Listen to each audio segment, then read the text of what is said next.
एक रुमाल और 931 हत्या। 18th सेंचुरी का भारत का सबसे खतरनाक ठग। लोगों को लूटने का तरीका भी अलग। अंग्रेजों के नाक में दम करने वाला ठग बहराम। जब अंग्रेजों ने भारत पर कब्जा जमाया तो उन्हें एक चीज का डर रहता था, ठग का, डाकुओं का। कहते हैं कि बहराम जिस रास्ते से गुजरता था वहाँ लाशों का ढेर लग जाता था। उसी दौरान ठगों और डकैतों पर स्टडी करने वाले जेम्स पैटोन ने भी ठग बहराम के बारे में ऐसा लिखा था कि उसने ये एक्सेप्ट किया कि उसने 931 लोगों को मौत के घाट उतारा है। ठग बहराम का जन्म 18th सेंचुरी में 1765 में जबलपुर में हुआ था, जो कि अब मध्य प्रदेश का पार्ट है। ठग बहराम बचपन में बहुत ही सीधा साधा हुआ करता था, लेकिन जो इनके फैमिली का पेशा था जिससे वो पैसे कमाया करते थे वो ठगी ही था। ये लोग जहाँ रहते थे वो भारत का सेंट्रल पार्ट हुआ करता था। उसमें बहुत सारे एरियाज इंक्लूड थे,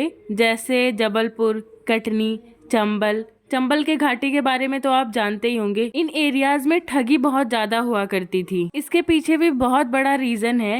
एक्चुअली उस टाइम पे जो सेंट्रल पार्ट ऑफ इंडिया था वही हमारे देश के हर जगहों को कनेक्ट करता था, और उस टाइम इतनी फैसिलिटीज भी नहीं थी। तो जो व्यापारियों का कारवां होता था, तीर्थ यात्री होते थे, वे सब इन्हीं रास्तों से गुजरते हुए जाया करते थे। कुछ बहुत बड़े बड़े व्यापारी भी होते थे, जैसे कपड़ों के, सोने के, हीरो के।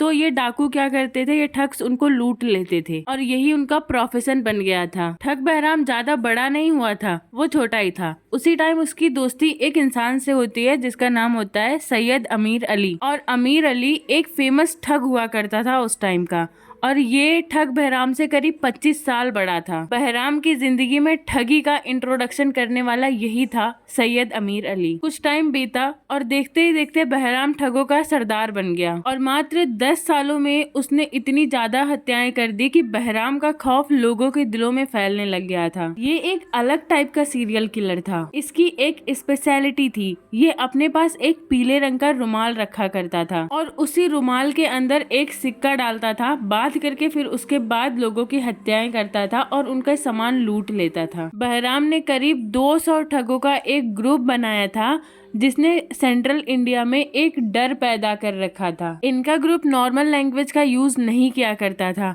बल्कि एक इनकी अलग ही लैंग्वेज हुआ करती थी जिससे ये सिग्नल पास करते थे। उसको कहते थे रामोस। जब उन्हें कहीं हमला करना होता था तभी ये इस भाषा को यूज करते थे। बहराम का जो ग्रुप था वो व्यापारियों, टूरिस्ट और तीर्थ यात्रियों के कारवां पे इस तरह हमला किया करता था कि वो इतना रहस्यमय हुआ करता था कि इवन उनकी लाशें भी नहीं मिलती थी। ठग बहराम का अपना ही एक तरीका हुआ करता था लोगों को मारने का। इनके जो गिरोह के मेंबर्स हुआ करते थे वो लोग भेष बदल करके नॉर्मल लोगों के साथ घुल मिल जाते थे, और फिर बाद में मौका देख करके ही ये लोग उनका मर्डर कर देते थे और फिर उसके बाद लूट लेते थे उन्हें। उसके बाद ठग बहराम अपने उसी पीले कपड़े से लोगों का गला घोट देता था और फिर बाद में उनकी लाशों को किसी कुएं या फिर गड्ढे में दबा देता था, और इसी वजह से लोगों की लाशें नहीं मिला करती थी। ठगों के इस बढ़ते आतंक की कहानी से ब्रिटिशर्स पे काफी प्रेशर आया। ब्रिटिश हुकूमत ने इन सब चीजों का पता लगाने के लिए 5 लोगों की एक टीम को भेजा। जितने भी जांचकर्ता भेजे गए थे उन सब की बहराम ने हत्या कर दी थी। उसके बाद इस मिशन की रेस्पॉन्सिबिलिटी दी गई British officer captain William Henry Sleeman को। काफी मशक्कत के बाद भी स्लीमैन को बहराम का पता नहीं चल पाया था। ठगों के गिरोह का पर्दाफाश करने के लिए लॉर्ड बेंटिक ने स्लीमैन को पूरी तरह से छूट दे दी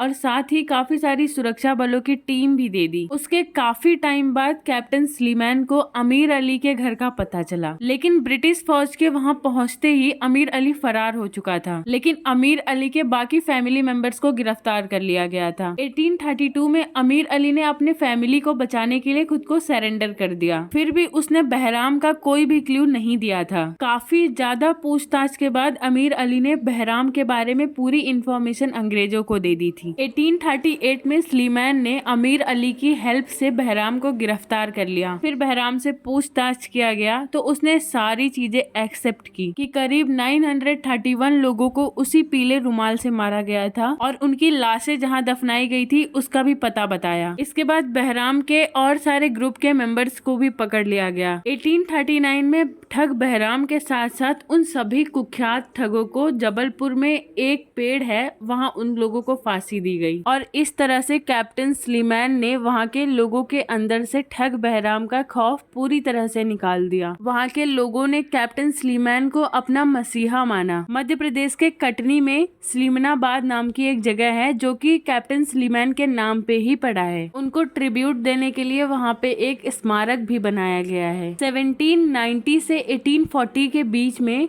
ठग बहराम ने 931 सीरियल किलिंग की, जो कि अब Guinness book of world record में दर्ज है। Thank you for watching the video और ऐसी वीडियोस के लिए हमारे चैनल के साथ बने रहें।